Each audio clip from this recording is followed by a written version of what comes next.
ಡಿಕೆಶಿ ದೆಹಲಿ ಭೇಟಿ, ಖರ್ಗೆ ಕೊಟ್ಟರು ಬಿಗ್ ಸುಳಿವು. ಸಚಿವ ಸಂಪುಟ ಪುನರ್ರಚನೆ ವಿಚಾರ ರಾಜ್ಯ ರಾಜಕೀಯದಲ್ಲಿ ಭಾರೀ ಚರ್ಚೆಗೆ ಗ್ರಾಸವಾಗಿರುವ ಬೆನ್ನಲ್ಲೇ ಎಐಸಿಸಿ ಅಧ್ಯಕ್ಷ ಮಲ್ಲಿಕಾರ್ಜುನ್ ಖರ್ಗೆ ಮಹತ್ವದ ಹೇಳಿಕೆ ನೀಡಿದ್ದಾರೆ. ಸಿಎಂ ಡಿಕೆ ಶಿವಕುಮಾರ್ ಅವರ ದೆಹಲಿ ಭೇಟಿಯ ಕುರಿತು ಕಲಬುರಗಿ ವಿಮಾನ ನಿಲ್ದಾಣದಲ್ಲಿ ಪ್ರತಿಕ್ರಿಯಿಸಿದ ಖರ್ಗೆ, ಸಂಪುಟಕ್ಕೆ ಯಾರನ್ನು ಸೇರಿಸಬೇಕು ಅಥವಾ ಯಾರನ್ನ ಕೈಬಿಡಬೇಕು ಎಂಬ ನಿರ್ಧಾರಕ್ಕೆ ಸಂಬಂಧಿಸಿದ ಯಾವುದೇ ಫೈಲ್ ತಮ್ಮ ಗಮನಕ್ಕೆ ಬಾರದೆ ಹೋಗೋದಿಲ್ಲ ಎಂದು ಸ್ಪಷ್ಟಪಡಿಸಿದ್ದಾರೆ. ಯಾವುದೇ ಫೈಲ್ ನನ್ನ ಬಳಿ ಬರದೆ ಹೋಗೋದಿಲ್ಲ. ಯಾರನ್ನೇ ಸೇರಿಸಬೇಕಾದರೂ ತೆಗೆಯಬೇಕಾದರೂ ನನ್ನ ಬಳಿಯೇ ಬರಬೇಕು. ಫೈಲ್ ನನ್ನ ಬಳಿ ಬಂದಾಗ ನಿಮಗೆ ತಿಳಿಸುತ್ತೇನೆ ಎಂದು ಖರ್ಗೆ ಹೇಳಿದ್ದಾರೆ. ಡಿಕೆ ಶಿವಕುಮಾರ್ ದೆಹಲಿ ಭೇಟಿ ಕುರಿತು ತಮಗೆ ಮಾಹಿತಿ ಇಲ್ಲ ಎಂದ ಖರ್ಗೆ, ನಿಮಗೇನಾದರೂ ಗೊತ್ತಿದ್ರೆ ಹೇಳಿ, ನನಗೇನೂ ಗೊತ್ತಿಲ್ಲ, ನಾನು ಕಲಬುರಗಿಯಲ್ಲಿದ್ದೇನೆ ಎಂದು ಹೇಳಿದ್ದಾರೆ. ಖರ್ಗೆ ಅವರ ಈ ಹೇಳಿಕೆ ಸಂಪುಟ ಪುನರ್ರಚನೆ ವಿಚಾರದಲ್ಲಿ ಅವರ ಪಾತ್ರದ ಬಗ್ಗೆ ಮತ್ತಷ್ಟು ಕುತೂಹಲ ಹೆಚ್ಚಿಸಿದೆ. ಇದೇ ವೇಳೆ ನೇಪಾಳ ಪ್ರವಾಹದ ಬಗ್ಗೆಯೂ ಪ್ರತಿಕ್ರಿಯಿಸಿದ ಖರ್ಗೆ, ಕರ್ನಾಟಕ ಸೇರಿದಂತೆ ದೇಶದ ವಿವಿಧ ರಾಜ್ಯಗಳ ನೂರಾರು ಮಂದಿ ನೇಪಾಳದಲ್ಲೇ ಸಿಲುಕಿದ್ದಾರೆ ಹಾಗೂ ಹಲವರು ಪ್ರಾಣ ಕಳೆದುಕೊಂಡಿದ್ದಾರೆ ಎಂದು ತಿಳಿಸಿದ್ದಾರೆ. ಮೃತಪಟ್ಟವರಿಗೆ ಶ್ರದ್ಧಾಂಜಲಿ ಸಲ್ಲಿಸಿದ ಅವರು, ಸಂತ್ರಸ್ತರಿಗೆ ಪರಿಹಾರ ನೀಡುವಂತೆ ಪ್ರಧಾನಿ ನರೇಂದ್ರ ಮೋದಿ ಅವರಿಗೆ ಪತ್ರ ಬರೆದಿರುವುದಾಗಿ ಹೇಳಿದ್ದಾರೆ. ಕರ್ನಾಟಕದವರಷ್ಟೇ ಅಲ್ಲದೆ ನೇಪಾಳದಲ್ಲಿ ಸಂಕಷ್ಟಕ್ಕೊಳಗಾದ ಎಲ್ಲ ಭಾರತೀಯರಿಗೂ ಸೂಕ್ತ ನೆರವು ಮತ್ತು ಪರಿಹಾರ ನೀಡಬೇಕು. ಜೊತೆಗೆ ಸಂಕಷ್ಟದಲ್ಲಿರುವ ನೇಪಾಳದ ಜನರ ಬೆಂಬಲಕ್ಕೆ ಭಾರತ ನಿಲ್ಲಬೇಕು ಎಂದು ಕೇಂದ್ರಕ್ಕೆ ಮನವಿ ಮಾಡಿರುವುದಾಗಿ ಖರ್ಗೆ ತಿಳಿಸಿದ್ದಾರೆ. ನಾಗೇಂದ್ರ ಪಕ್ಷದ ಆಸ್ತಿ ಎಂದ ಡಿಕೆಶಿ, ವಾಲ್ಮೀಕಿ ಅಭಿವೃದ್ಧಿ ನಿಗಮದ ಅಕ್ರಮ ಹಣ ವರ್ಗಾವಣೆ ಪ್ರಕರಣಕ್ಕೆ ಸಂಬಂಧಿಸಿದಂತೆ ಸಚಿವ ಬಿ ನಾಗೇಂದ್ರ ಅವರ ಪರ ಮುಖ್ಯಮಂತ್ರಿ ಡಿಕೆ ಶಿವಕುಮಾರ್ ಗಟ್ಟಿಯಾಗಿ ನಿಂತಿದ್ದಾರೆ. ದೆಹಲಿಯಲ್ಲಿ ರಾಹುಲ್ ಗಾಂಧಿ ಸೇರಿದಂತೆ ಕಾಂಗ್ರೆಸ್ ಹೈಕಮಾಂಡ್ ನಾಯಕರನ್ನ ಭೇಟಿಯಾದ ಬಳಿಕ ಮಾತನಾಡಿದ ಅವರು, ನಾಗೇಂದ್ರ ವಿರುದ್ಧ ಯಾವುದೇ ಸಾಕ್ಷ್ಯಗಳಿಲ್ಲ, ವಿಪಕ್ಷಗಳ ಒತ್ತಡಕ್ಕೆ ಮಣಿಯುವ ಪ್ರಶ್ನೆಯೇ ಇಲ್ಲ ಎಂದು ಸ್ಪಷ್ಟಪಡಿಸಿದ್ದಾರೆ. ನಾಗೇಂದ್ರ ಅವರು 4 ಬಾರಿ ಶಾಸಕರಾಗಿ ಆಯ್ಕೆಯಾದ ಪಕ್ಷನಿಷ್ಠ ನಾಯಕ ಹಾಗೂ ಪಕ್ಷಕ್ಕೆ ಆಸ್ತಿಯಾಗಿದ್ದಾರೆ. ಪ್ರಕರಣದ ವಾಸ್ತವಾಂಶಗಳನ್ನು ಹೈಕಮಾಂಡ್ ಮುಂದೆ ಮಂಡಿಸಿದ್ದು ಅಂತಿಮ ನಿರ್ಧಾರವನ್ನು ವರಿಷ್ಠರೇ ಕೈಗೊಳ್ಳಲಿದ್ದಾರೆ ಎಂದು ಡಿಕೆಶಿ ಹೇಳಿದ್ದಾರೆ. ಬಿಜೆಪಿ ವಿರುದ್ಧವೂ ವಾಗ್ದಾಳಿ ನಡೆಸಿದ ಅವರು, ಎಸ್ಟಿ ಮೀಸಲು ಕ್ಷೇತ್ರಗಳಲ್ಲಿ ಕಾಂಗ್ರೆಸ್ ಹೆಚ್ಚಿನ ಸ್ಥಾನ ಗೆದ್ದಿರುವುದನ್ನು ಸಹಿಸದೆ ಬಿಜೆಪಿ ರಾಜಕೀಯ ಮಾಡುತ್ತಿದೆ ಎಂದು ಆರೋಪಿಸಿದ್ದಾರೆ. ಪಾದಯಾತ್ರೆ ಮಾಡುವವರನ್ನು ತಡೆಯಲು ಸಾಧ್ಯವಿಲ್ಲ ಎಂದ ಅವರು, ಭೋವಿ ನಿಗಮ ಸೇರಿದಂತೆ ವಿಪಕ್ಷಗಳ ಅವಧಿಯಲ್ಲಿನ ಹಗರಣಗಳ ಚರ್ಚೆಯಿಂದ ತಪ್ಪಿಸಿಕೊಳ್ಳಲು ಅವರು ವಿಧಾನಸಭೆಯಲ್ಲಿ ಸಿದ್ಧರಿರಲಿಲ್ಲ ಎಂದು ಟೀಕಿಸಿದ್ದಾರೆ. ಇದೇ ವೇಳೆ ರಾಹುಲ್ ಗಾಂಧಿ ಶೀಘ್ರದಲ್ಲೇ ಕರ್ನಾಟಕಕ್ಕೆ ಆಗಮಿಸಲಿದ್ದು ಬೆಂಗಳೂರಿನ ಗಿಗ್ ವರ್ಕರ್ಸ್ ಸಮಾವೇಶದಲ್ಲಿ ಭಾಗವಹಿಸಲಿದ್ದಾರೆ ಎಂದು ಮಾಹಿತಿ ನೀಡಿದ್ದಾರೆ. ನೇಪಾಳ ಟಿಬೆಟ್ ಗಡಿ ಪ್ರವಾಹದಲ್ಲಿ ಸಿಲುಕಿರುವ ಕನ್ನಡಿಗರ ರಕ್ಷಣೆಯ ಬಗ್ಗೆಯೂ ಮಾತನಾಡಿದ ಡಿಕೆಶಿ, ಕಲಬುರಗಿ ಮೂಲದ 2 ಯಾತ್ರಿಕರೊಂದಿಗೆ ಸಂಪರ್ಕ ಸಾಧಿಸಲಾಗಿದ್ದು ಅವರನ್ನು ಸುರಕ್ಷಿತವಾಗಿ ಕರೆತರಲು ಕ್ರಮ ಕೈಗೊಳ್ಳಲಾಗುತ್ತಿದೆ ಎಂದು ಭರವಸೆ ನೀಡಿದ್ದಾರೆ. ಇನ್ನು ಪರೀಕ್ಷಾ ವ್ಯವಸ್ಥೆಯಲ್ಲಿ ಪಾರದರ್ಶಕತೆ ತರಲು ಹಾಗೂ ನೇಮಕಾತಿ ಅಕ್ರಮ ತಡೆಯಲು ಸಚಿವ ಸಂಪುಟ ಉಪಸಮಿತಿ ರಚಿಸಲಾಗಿದೆ ಎಂದು ತಿಳಿಸಿದ್ದಾರೆ. ಬಿಡದಿ ಬಳಿಕ ಮೈಸೂರಿನಲ್ಲೂ ಭೂಸ್ವಾಧೀನ ವಿವಾದ. ಬಿಡದಿ ಬಳಿಕ ಮೈಸೂರಲ್ಲೂ ಭೂಸ್ವಾಧೀನ ವಿವಾದ. ಬಿಡದಿ ಟೌನ್ಶಿಪ್ ಭೂಸ್ವಾಧೀನ ವಿವಾದದ ಬೆನ್ನಲ್ಲೇ ಇದೀಗ ಮೈಸೂರು ಜಿಲ್ಲೆಯ ವರುಣಾ ಕ್ಷೇತ್ರದಲ್ಲೂ ಕೃಷಿ ಭೂಮಿ ಸ್ವಾಧೀನದ ವಿಚಾರ ಮುನ್ನೆಲೆಗೆ ಬಂದಿದೆ. ಮಾಜಿ ಮುಖ್ಯಮಂತ್ರಿ ಸಿದ್ದರಾಮಯ್ಯ ಪ್ರತಿನಿಧಿಸುವ ಕ್ಷೇತ್ರದ ಮರಸೆ ಹಾಗೂ ಮದರಗಳ್ಳಿ ಗ್ರಾಮದ ವ್ಯಾಪ್ತಿಯಲ್ಲಿ ಕೈಗಾರಿಕಾ ಉದ್ದೇಶಕ್ಕಾಗಿ 165 ಎಕರೆ ಭೂಮಿಯನ್ನು ವಶಪಡಿಸಿಕೊಳ್ಳಲು ಕರ್ನಾಟಕ ಕೈಗಾರಿಕಾ ಪ್ರದೇಶಾಭಿವೃದ್ಧಿ ಮಂಡಳಿ ಪ್ರಾಥಮಿಕ ಅಧಿಸೂಚನೆ ಹೊರಡಿಸಿದೆ ಎನ್ನಲಾಗಿದೆ. ಮೈಸೂರು ವಿಮಾನ ನಿಲ್ದಾಣದ ಸಮೀಪದಲ್ಲಿರುವ ಈ ಪ್ರದೇಶದಲ್ಲಿ ರೈತರು ಅಡಿಕೆ, ಬಾಳೆ, ತೆಂಗು ಹಾಗೂ ಭತ್ತ ಸೇರಿದಂತೆ ವಿವಿಧ ಬೆಳೆಗಳನ್ನು ಬೆಳೆಯುತ್ತಿದ್ದಾರೆ. ಫಲವತ್ತಾದ ಕೃಷಿ ಭೂಮಿಯನ್ನೇ ಕೈಗಾರಿಕಾ ಉದ್ದೇಶಕ್ಕಾಗಿ ಸ್ವಾಧೀನಪಡಿಸಿಕೊಳ್ಳಲು ಸರ್ಕಾರ ಮುಂದಾಗಿರುವುದು ರೈತರ ಆಕ್ರೋಶಕ್ಕೆ ಕಾರಣವಾಗಿದೆ. ಜೀವನಕ್ಕೆ ಆಧಾರವಾಗಿರುವ ಜಮೀನನ್ನ ಯಾವುದೇ ಕಾರಣಕ್ಕೂ ಬಿಟ್ಟು ಕೊಡೋದಿಲ್ಲ ಎಂದು ಸ್ಥಳೀಯ ರೈತರು ಪಟ್ಟು ಹಿಡಿದಿದ್ದಾರೆ. ಭೂಸ್ವಾಧೀನ ಪ್ರಕ್ರಿಯೆ ಮುಂದುವರಿದರೆ ತೀವ್ರ ಹೋರಾಟ ನಡೆಸುವುದಾಗಿ ರೈತ ಸಂಘಟನೆಗಳು ಎಚ್ಚರಿಕೆ ನೀಡಿದೆ. ಈಗಾಗಲೇ ಬಿಡದಿಯಲ್ಲಿ ಭೂಸ್ವಾಧೀನ ವಿರೋಧಿಸಿ ನಡೆದ ಹೋರಾಟದ ಮಾದರಿಯಲ್ಲೇ ಮೈಸೂರಿನಲ್ಲೂ ಬೃಹತ್ ಪ್ರತಿಭಟನೆ ರೂಪಿಸುವ ಸಿದ್ಧತೆ ನಡೆಯುತ್ತಿದೆ. ಸಿದ್ದರಾಮಯ್ಯ ಅವರ ಸ್ವಕ್ಷೇತ್ರದಲ್ಲೇ ರೈತರ ವಿರೋಧ ತೀವ್ರಗೊಂಡಿರುವುದು ರಾಜ್ಯ ರಾಜಕೀಯದಲ್ಲೂ ಕುತೂಹಲ ಮೂಡಿಸಿದೆ. ಮೋದಿ ಜೊತೆ ಎಚ್ಡಿಕೆ ನಿಖಿಲ್ ಮಹತ್ವದ ಚರ್ಚೆ. ಕೇಂದ್ರ ಸಚಿವ ಎಚ್ಡಿ ಕುಮಾರಸ್ವಾಮಿ ಹಾಗೂ ಅವರ ಪುತ್ರ ನಿಖಿಲ್ ಕುಮಾರಸ್ವಾಮಿ ಅವರು ದೆಹಲಿಯಲ್ಲಿ ಪ್ರಧಾನಿ ನರೇಂದ್ರ ಮೋದಿ ಅವರನ್ನ ಭೇಟಿಯಾಗಿದ್ದಾರೆ. ಈ ಭೇಟಿ ಕರ್ನಾಟಕದ ರಾಜಕೀಯ ವಲಯದಲ್ಲಿ ಕುತೂಹಲ ಮೂಡಿಸಿದೆ. ಪ್ರಧಾನಿ ಮೋದಿ ಅವರೊಂದಿಗಿನ ವಿವಿಧ ಅಭಿವೃದ್ಧಿ ವಿಚಾರಗಳ ಕುರಿತು ಚರ್ಚಿಸಲಾಗಿದ್ದು, ಕರ್ನಾಟಕದಲ್ಲಿ ಎನ್ಡಿಎ ಮೈತ್ರಿಯನ್ನ ಮತ್ತಷ್ಟು ಬಲಪಡಿಸುವ ಕುರಿತು ಮಾರ್ಗದರ್ಶನ ಪಡೆಯಲಾಗಿದೆ ಎಂದು ಎಚ್.ಡಿ. ಕುಮಾರಸ್ವಾಮಿ ತಿಳಿಸಿದ್ದಾರೆ.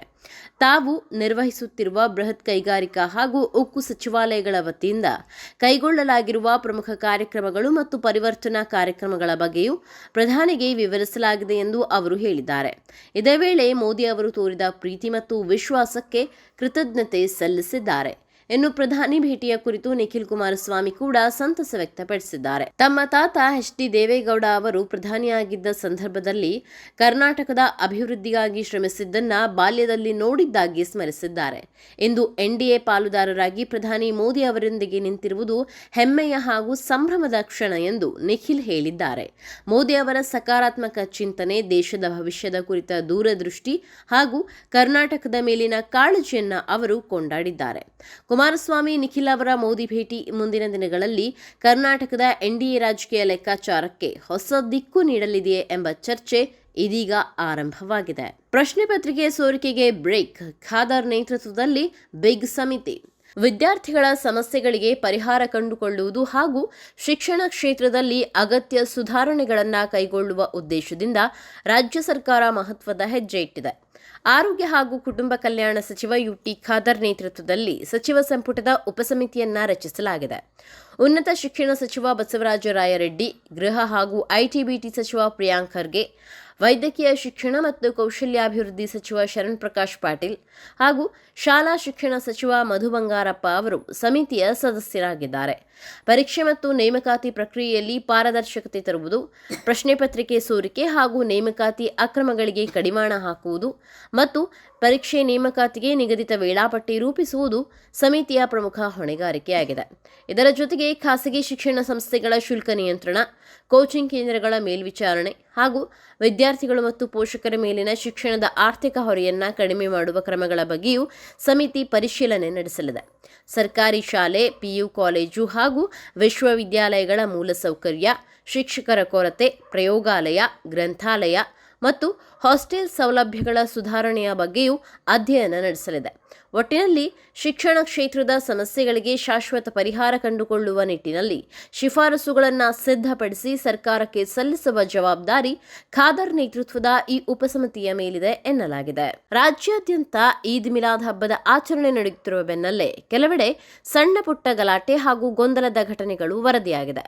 ಈ ಹಿನ್ನೆಲೆಯಲ್ಲಿ ಶಾಂತಿ ಕದಡಲು ಯತ್ನಿಸುವ ಕಿಡಿಗೇಡಿಗಳಿಗೆ ಸಚಿವ ಪ್ರಿಯಾಂಕ್ ಖರ್ಗೆ ಖಡಕ್ ಎಚ್ಚರಿಕೆ ನೀಡಿದ್ದಾರೆ. ಬೆಂಗಳೂರಿನ ಬಸವನಗುಡಿ ಪೊಲೀಸ್ ಠಾಣಾ ವ್ಯಾಪ್ತಿಯಲ್ಲಿ ಹಿಂದೂ ಸಂಘಟನೆಯೊಂದರ ಕಾರ್ಯಕರ್ತರು ಹಾಗೂ ಮುಸ್ಲಿಂ ಯುವಕನ ನಡುವೆ ಗಲಾಟೆ ನಡೆದಿದ್ದು, ಪ್ರಕರಣದ ಕುರಿತು ಪೊಲೀಸರು ತನಿಖೆ ನಡೆಸುತ್ತಿದ್ದಾರೆ. ಈ ಘಟನೆ ಬಗ್ಗೆ ಪ್ರತಿಕ್ರಿಯಿಸಿದ ಪ್ರಿಯಾಂಕ್ ಖರ್ಗೆ, ಯಾರೇ ಆಗಲಿ ಕಾನೂನನ್ನ ಕೈಗೆ ತೆಗೆದುಕೊಳ್ಳುವ ಹಕ್ಕಿಲ್ಲ ಎಂದು ಸ್ಪಷ್ಟಪಡಿಸಿದ್ದು, ಹಿಂದೂ ಮುಸ್ಲಿಂ ಸೇರಿದಂತೆ ಎಲ್ಲ ಧರ್ಮದವರಿಗೂ ಸಂವಿಧಾನಬದ್ಧವಾಗಿ ತಮ್ಮ ಧಾರ್ಮಿಕ ಆಚರಣೆಗಳನ್ನು ನಡೆಸುವ ಹಕ್ಕಿದೆ. ಆದರೆ ಮತ್ತೊಂದು ಸಮುದಾಯದ ಆಚರಣೆಗೆ ಅಡ್ಡಿಪಡಿಸುವುದು ಅಥವಾ ಶಾಂತಿ ಕದಡುವುದು ಯಾವುದೇ ಕಾರಣಕ್ಕೂ ಸರಿಯಲ್ಲ. ಹಾಗೆಯೇ ಸಮಾಜದಲ್ಲಿ ಸೌಹಾರ್ದತೆ ಮತ್ತು ಶಾಂತಿ ಕಾಪಾಡುವುದು ಪ್ರತಿಯೊಬ್ಬರ ಜವಾಬ್ದಾರಿಯಾಗಿದೆ. ಯಾರಾದರೂ ಉದ್ದೇಶಪೂರ್ವಕವಾಗಿ ಗಲಭೆ ಸೃಷ್ಟಿಸಿ ವಿಷಬೀಜ ಬಿತ್ತಲು ಪ್ರಯತ್ನಿಸಿದ್ರೆ ಅವರ ವಿರುದ್ಧ ಸರ್ಕಾರ ಯಾವುದೇ ಮುಲಾಜಿಲ್ಲದೆ ಕಠಿಣ ಕಾನೂನು ಕ್ರಮ ಕೈಗೊಳ್ಳಲಿದೆ ಎಂದು ಎಚ್ಚರಿಸಿದ್ದಾರೆ. ಇದೇ ವೇಳೆ ಬಿಜೆಪಿ ನಾಯಕರ ಆರೋಪಗಳಿಗೆ ತಿರುಗೇಟು ನೀಡಿದ ಖರ್ಗೆ, ಬಿಜೆಪಿಯವರು ಪ್ರಚೋದನಕಾರಿ ರಾಜಕೀಯ ಮಾಡುತ್ತಿದ್ದಾರೆ ಎಂದು ಆರೋಪಿಸಿದ್ದಾರೆ. ಆರ್ ಅಶೋಕ್ ಅವರ ಹೇಳಿಕೆಯನ್ನು ಉಲ್ಲೇಖಿಸಿ ಮುಸ್ಲಿಮರ ವಿರುದ್ಧ ಮಾತನಾಡುವುದು ಬಿಜೆಪಿಯ ರಾಜಕೀಯ ತಂತ್ರವಾಗಿದೆ ಎಂದು ಟೀಕಿಸಿದ್ದಾರೆ. ಕರ್ನಾಟಕದಲ್ಲಿ ಮುಂಗಾರು ಮಳೆಯ ಕೊರತೆ ತೀವ್ರವಾಗಿರುವ ಹಿನ್ನೆಲೆಯಲ್ಲಿ ರಾಜ್ಯದ ಬರೋಬ್ಬರಿ 101 ತಾಲೂಕುಗಳು ಬರಪೀಡಿತ ಎಂದು ಘೋಷಿಸಲು ಅರ್ಹವಾಗಿದೆ ಎಂದು ಉಪಮುಖ್ಯಮಂತ್ರಿ ಡಾಕ್ಟರ್ ಜಿ. ಪರಮೇಶ್ವರ್ ತಿಳಿಸಿದ್ದಾರೆ. ಬೆಂಗಳೂರಿನಲ್ಲಿ ಮಾತನಾಡಿದ ಅವರು, ಬರ ನಿರ್ವಹಣೆಗೆ ಕೇಂದ್ರ ಸರ್ಕಾರದಿಂದ ಎನ್ಡಿಆರ್ಎಫ್ ಪರಿಹಾರ ಪಡೆಯಲು ರಾಜ್ಯ ಸರ್ಕಾರ ನಿರ್ಧರಿಸಿದ್ದು, ಶೀಘ್ರದಲ್ಲೇ ಕೇಂದ್ರ ಸಚಿವರನ್ನ ಭೇಟಿ ಮಾಡಿ ಮನವಿ ಸಲ್ಲಿಸುವುದಾಗಿ ಹೇಳಿದ್ದಾರೆ. ಮಳೆಯ ಅಭಾವದಿಂದ ಕೃಷಿ ಚಟುವಟಿಕೆಗಳಿಗೆ ಹಿನ್ನಡೆಯಾಗಿದ್ದು, ಹಲವು ಪ್ರದೇಶಗಳಲ್ಲಿ ಕುಡಿಯುವ ನೀರು ಹಾಗೂ ಜಾನುವಾರುಗಳಿಗೆ ಮೇವಿನ ಸಮಸ್ಯೆ ಎದುರಾಗುವ ಆತಂಕವಿದೆ ಎಂದರು. ಹಾಗೆಯೇ ಆನೇಕಲ್, ಬೆಂಗಳೂರು ಉತ್ತರ, ಬೆಂಗಳೂರು ಪೂರ್ವ, ಯಲಹಂಕ, ನೆಲಮಂಗಲ, ಹೊಸಕೋಟೆ, ಕೋಲಾರ, ಮಾಲೂರು, ಮುಳಬಾಗಿಲು, ರಾಮನಗರ, ಮಾಗಡಿ, ಬಂಗಾರಪೇಟೆ, ಶ್ರೀನಿವಾಸ್ಪುರ, ಬಾಗೇಪಲ್ಲಿ, ಚಿಂತಾಮಣಿ, ಗೌರಿಬಿದನೂರು, ಗುಡಿಬಂಡೆ, ಶಿಡ್ಲಘಟ್ಟ, ಚೇಳೂರು, ಮಂಚೇನಹಳ್ಳಿ, ತುಮಕೂರು, ಚಿಕ್ಕನಾಯಕನಹಳ್ಳಿ, ಗುಬ್ಬಿ, ಕೊರಟಗೆರೆ, ಶಿರಾ, ಕುಣಿಗಲ್, ಮಧುಗಿರಿ, ಪಾವಗಡ, ತುಮಕೂರು, ಚಳ್ಳಕೆರೆ, ಹಿರಿಯೂರು, ಹೊಸದುರ್ಗ, ಚೆನ್ನಗಿರಿ, ಹೊನ್ನಾಳಿ, ನ್ಯಾಮತಿ, ಬಾಗಲಕೋಟೆ, ಬೀಳಗಿ, ಜಮಖಂಡಿ, ಗುಳೇದಗುಡ್ಡ, ಇಳಕಲ್, ವಿಜಯಪುರ, ನಿಡಗುಂದಿ, ಕೋಲಾರ, ಗಜೇಂದ್ರಗಡ, ಅರಕಲಗೂಡು, ಹಾಸನ, ಅರಸೀಕೆರೆ, ಚನ್ನರಾಯಪಟ್ಟಣ, ಹೊಳೆನರಸೀಪುರ, ಅಜ್ಜಂಪುರ, ಶಹಾಪುರ, ಹೊಸಪೇಟೆ, ಹಡಗಲಿ, ಹಗರಿಬೊಮ್ಮನಹಳ್ಳಿ, ಹರಪ್ಪನಹಳ್ಳಿ, ಲಿಂಗಸುಗೂರು, ಪಾಂಡವಪುರ, ಚಿಕ್ಕಮಗಳೂರು, ಕೊಪ್ಪ, ಎನ್ನಾರ್ಪುರ, ತರೀಕೆರೆ, ಮುಂಡಗೋಡು, ಯಲ್ಲಾಪುರ ಸೇರಿ ಒಟ್ಟು 101 ತಾಲೂಕುಗಳು ಬರಪೀಡಿತ ಎಂದು ಕಂಡುಬಂದಿದೆ. ಕೇಂದ್ರದಿಂದ ಬರ ಪರಿಹಾರಕ್ಕಾಗಿ ರಾಜ್ಯಕ್ಕೆ 1239 ಕೋಟಿ ರೂಪಾಯಿ ಬರಬೇಕಿದ್ದು, ಮೊದಲ ಕಂತಿನಲ್ಲಿ 450 ಕೋಟಿ ರೂಪಾಯಿ ಬಿಡುಗಡೆ ನಿರೀಕ್ಷೆಯಲ್ಲಿದ್ದೇವೆ ಎಂದು ಪರಮೇಶ್ವರ್ ಹೇಳಿದ್ದಾರೆ. ಇನ್ನು ಬರದ ಪರಿಣಾಮ ಜನರು ಉದ್ಯೋಗಕ್ಕಾಗಿ ಗುಳೆ ಹೋಗುತ್ತಿರುವ ವರದಿಗಳ ಹಿನ್ನೆಲೆಯಲ್ಲಿ ಅವರನ್ನು ತಡೆದು ಸ್ಥಳೀಯವಾಗಿಯೇ ಉದ್ಯೋಗ ಕಲ್ಪಿಸಲು ಸರ್ಕಾರ ಕ್ರಮ ಕೈಗೊಳ್ಳಲಿದೆ. ಬಸ್ ಮತ್ತು ರೈಲು ನಿಲ್ದಾಣಗಳಲ್ಲಿ ಅಧಿಕಾರಿಗಳನ್ನು ನಿಯೋಜಿಸಿ ಜನರಿಗೆ ಮನವರಿಕೆ ಮಾಡಲಾಗುವುದು ಎಂದು ತಿಳಿಸಿದ್ದಾರೆ. ವಿಬಿಜಿ ರಾಮ್ಜಿ ಯೋಜನೆ ಬಳಸಿಕೊಳ್ಳಲು ಜಿಲ್ಲಾಧಿಕಾರಿಗಳಿಗೆ ಸೂಚನೆ ನೀಡಲಾಗಿದ್ದು, ಬರ ನಿರ್ವಹಣೆಗೆ ಒಟ್ಟು 635 ಕೋಟಿ ರೂಪಾಯಿ ಮೀಸಲಿಡುವುದಾಗಿ ಪರಮೇಶ್ವರ್ ಮಾಹಿತಿ ನೀಡಿದ್ದಾರೆ. ಟಿಬೆಟ್ ನೇಪಾಳ ಗಡಿ ಪ್ರದೇಶದಲ್ಲಿ ಸಂಭವಿಸಿರುವ ಭೀಕರ ಪ್ರವಾಹದಿಂದ ಭಾರೀ ಅನಾಹುತ ಸಂಭವಿಸಿದ್ದು, ಕೈಲಾಸ ಯಾತ್ರೆಗೆ ತೆರಳಿದ್ದ ಈಶಾ ಫೌಂಡೇಶನ್ ತಂಡದ ಸದಸ್ಯರ ಸುರಕ್ಷತೆ ಕುರಿತು ಆತಂಕ ಹೆಚ್ಚಾಗಿದೆ. ತಂಡದ 77 ಮಂದಿ ಇನ್ನೂ ಪತ್ತೆಯಾಗಿಲ್ಲ ಎಂದು ಸದ್ಗುರು ಕಳವಳ ವ್ಯಕ್ತಪಡಿಸಿದ್ದಾರೆ. ಸದ್ಯ ಟಿಬೆಟ್ನಲ್ಲಿರುವ ಸದ್ಗುರು ಪ್ರವಾಹ ಪೀಡಿತ ಪ್ರದೇಶಕ್ಕೆ ತೆರಳಲು ಪ್ರಯತ್ನಿಸಿದ್ದರೂ ಭಾರೀ ಹಾನಿಯಿಂದ ಸಂಪರ್ಕಿಸುವ ರಸ್ತೆಗಳು ಬಂದ್ ಆಗಿರುವ ಕಾರಣ ಸ್ಥಳಕ್ಕೆ ತೆರಳಲು ಸಾಧ್ಯವಾಗಿಲ್ಲ ಎಂದು ತಿಳಿಸಿದ್ದಾರೆ. ದೂರವಾಣಿ ಸೇರಿದಂತೆ ಹಲವು ಸಂಪರ್ಕ ವ್ಯವಸ್ಥೆಗಳು ಕಡಿತಗೊಂಡಿರುವುದರಿಂದ ಟಿಬೆಟ್ ಭಾಗದಿಂದ ಸಂಪೂರ್ಣ ಮಾಹಿತಿ ಲಭ್ಯವಾಗುತ್ತಿಲ್ಲ ಎಂದು ಹೇಳಿದ್ದಾರೆ. ನಾಪತ್ತೆಯಾಗಿರುವ ಯಾತ್ರಿಕರಲ್ಲಿ ಅಮೆರಿಕ, ಕೆನಡಾ, ಆಸ್ಟ್ರೇಲಿಯಾ ಹಾಗೂ ಬ್ರಿಟನ್ ಸೇರಿದಂತೆ ಹಲವು ದೇಶಗಳ ನಾಗರಿಕರು ಇದ್ದಾರೆ. ತಂಡದಲ್ಲಿ ಒಟ್ಟು 80 ಮಂದಿ ಇದ್ದು, ಅವರಲ್ಲಿ 34 ಪುರುಷರು ಮತ್ತು 46 ಮಹಿಳೆಯರು ಇದ್ದರು ಎಂದು ಸದ್ಗುರು ಮಾಹಿತಿ ನೀಡಿದ್ದಾರೆ. ಸುಮಾರು 1 ವಾರದ ಹಿಂದೆ ವಲಸಿಗರು ಬಳಸುತ್ತಿದ್ದ ಕಟ್ಟಡಗಳು ಹಾಗೂ ಸುತ್ತಮುತ್ತಲಿನ ಪ್ರದೇಶಗಳು ಪ್ರವಾಹದಲ್ಲಿ ಕೊಚ್ಚಿ ಹೋಗಿದೆ. ಹೀಗಾಗಿ ದುರಂತದ ಪ್ರಮಾಣ ಇನ್ನಷ್ಟು ಗಂಭೀರವಾಗಿರುವ ಸಾಧ್ಯತೆ ಇದೆ ಎಂದು ಅವರು ಆತಂಕ ವ್ಯಕ್ತಪಡಿಸಿದ್ದಾರೆ. ಈಶಾ ಫೌಂಡೇಶನ್ ತಂಡವು ನೇಪಾಳದಲ್ಲಿರುವ ಚೀನಾ ಮತ್ತು ಭಾರತೀಯ ರಾಯಭಾರ ಕಚೇರಿಗಳೊಂದಿಗೆ ಸಂಪರ್ಕದಲ್ಲಿದ್ದು, ರಕ್ಷಣಾ ತಂಡದೊಂದಿಗೆ ಸ್ಥಳಕ್ಕೆ ತೆರಳಲು ಅಗತ್ಯ ಅನುಮತಿ ಪಡೆಯುವ ಪ್ರಯತ್ನ ನಡೆಸುತ್ತಿದೆ. ನೇಪಾಳದ ರಾಷ್ಟ್ರೀಯ ವಿಪತ್ತು ಅಪಾಯ ಕಡಿತ ಹಾಗೂ ನಿರ್ವಹಣಾ ಪ್ರಾಧಿಕಾರದ ಮಾಹಿತಿಯ ಪ್ರಕಾರ ಇದುವರೆಗೆ 165 ಮೃತದೇಹಗಳನ್ನು ವಶಪಡಿಸಿಕೊಳ್ಳಲಾಗಿದೆ.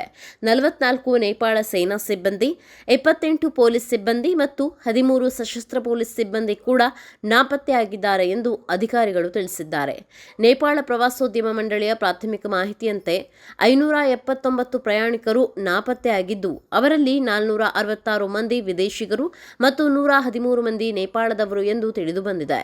ರಕ್ಷಣಾ ಕಾರ್ಯಾಚರಣೆಗಳು ಮುಂದುವರೆದಿದ್ದು, ನಾಪತ್ತೆಯಾಗಿರುವವರಿಗಾಗಿ ಹುಡುಕಾಟ ನಡೆಸಲಾಗುತ್ತಿದೆ. ಅಭಿನಯ ಚಕ್ರವರ್ತಿ ಕಿಚ್ಚ ಸುದೀಪ್ ಅವರು ತಮ್ಮ ಮುಂಬರುವ ಹುಟ್ಟುಹಬ್ಬದ ಆಚರಣೆ ಕುರಿತು ಅಭಿಮಾನಿಗಳಿಗೆ ಭಾವನಾತ್ಮಕವಾಗಿ ಪತ್ರ ಬರೆದಿದ್ದಾರೆ.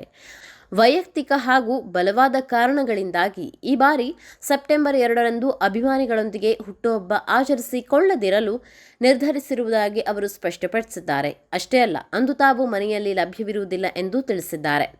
4 ಪುಟಗಳ ಪತ್ರದಲ್ಲಿ ಅಭಿಮಾನಿಗಳ ಪ್ರೀತಿ ಹಾಗೂ ಕಳೆದ 3 ದಶಕಗಳಿಂದ ನೀಡುತ್ತಿರುವ ಬೆಂಬಲಕ್ಕೆ ಸುದೀಪ್ ಕೃತಜ್ಞತೆ ಸಲ್ಲಿಸಿದ್ದಾರೆ. ಸಿಂಹ ಸುಮ್ಮನೆ ಕುಳಿತಿದೆ ಎಂದರೆ ಸುಸ್ತಾಗಿದೆ ಅಂತಲ್ಲ, ಮುಂದಿನ ಬೇಟೆಗೆ ರೆಡಿಯಾಗ್ತಿದೆ ಎಂದರ್ಥ ಎಂಬ ತಮ್ಮ ಜನಪ್ರಿಯ ಡೈಲಾಗ್ ಅನ್ನು ಉಲ್ಲೇಖಿಸಿರುವ ಅವರು ಮುಂದಿನ ದಿನಗಳಲ್ಲಿ ಹೊಸ ಯೋಜನೆಗಳೊಂದಿಗೆ ಸಜ್ಜಾಗುತ್ತಿರುವ ಸುಳಿವು ನೀಡಿದ್ದಾರೆ.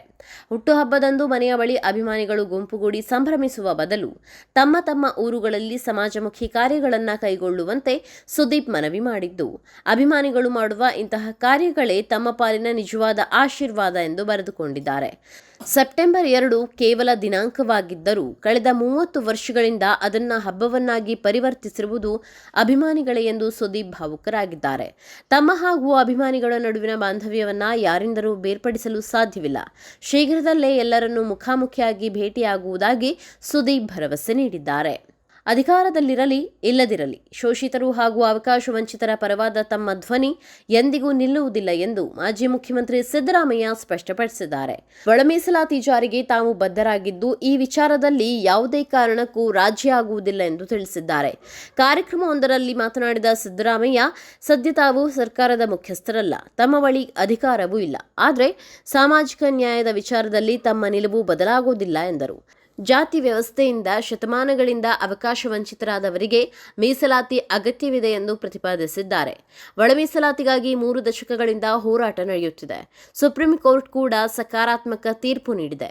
ತಮ್ಮ ಸರ್ಕಾರ ನಾಗಮೋಹನ್ ದಾಸ್ ಸಮಿತಿ ರಚಿಸಿ ವೈಜ್ಞಾನಿಕ ವರದಿ ಪಡೆದಿದ್ದು 6-6-5 ಅನುಪಾತ ಸೂತ್ರದಡಿ ಮೀಸಲಾತಿ ವರ್ಗೀಕರಣಕ್ಕೆ ಸಂಪುಟ ಒಪ್ಪಿಗೆ ನೀಡಿತ್ತು ಎಂದು ಸಿದ್ದರಾಮಯ್ಯ ತಿಳಿಸಿದ್ದಾರೆ. ಇನ್ನು ಮುಖ್ಯಮಂತ್ರಿ ಡಿಕೆ ಶಿವಕುಮಾರ್ ಅವರೊಂದಿಗೆ ವೈಯಕ್ತಿಕವಾಗಿ ಚರ್ಚಿಸಿ ಒಳ ಮೀಸಲಾತಿ ಜಾರಿಯಲ್ಲಿರುವ ಗೊಂದಲಗಳನ್ನು ನಿವಾರಿಸುವಂತೆ ಮನವಿ ಮಾಡುವುದಾಗಿ ಸಿದ್ದರಾಮಯ್ಯ ಹೇಳಿದ್ದಾರೆ. ಅಂತಿಮ ನಿರ್ಧಾರವನ್ನ ಸಚಿವ ಸಂಪುಟ ಕೈಗೊಳ್ಳಲಿದೆ ಎಂದು ಅವರು ಹೇಳಿದ್ದಾರೆ. ತಮ್ಮ ವಿರುದ್ಧ ಧಿಕ್ಕಾರ ಕೂಗಿದವರು ಕಾರ್ಯಕ್ರಮದಲ್ಲಿದ್ದಾರೆ ಎಂದು ಹೇಳಿದ ಅವರು ಎಸ್ಸಿಪಿ, ಟಿಎಸ್ಪಿ ಅನುದಾನ ಹೆಚ್ಚಳ ಹಾಗೂ ಬಡ್ತಿಯಲ್ಲಿ ಮೀಸಲಾತಿ ಜಾರಿ ಸೇರಿದಂತೆ ತಮ್ಮ ಸರ್ಕಾರದ ಕ್ರಮಗಳನ್ನು ಪ್ರಸ್ತಾಪಿಸಿದ್ದಾರೆ. ರಾಜಕೀಯ ನಿವೃತ್ತಿಯಾದರೂ ಸಾಮಾಜಿಕ ಹೋರಾಟದಿಂದ ಹಿಂದೆ ಸರಿಯುವುದಿಲ್ಲ. ಶೋಷಿತರು ತಮ್ಮೊಳಗಿನ ಭಿನ್ನಾಭಿಪ್ರಾಯಗಳನ್ನು ಮರೆತು ಒಗ್ಗಟ್ಟಾಗಿ ಹೋರಾಡಬೇಕು ಎಂದು ಮಾಜಿ ಸಿಎಂ ಸಿದ್ದರಾಮಯ್ಯ ಕರೆ ನೀಡಿದ್ದಾರೆ.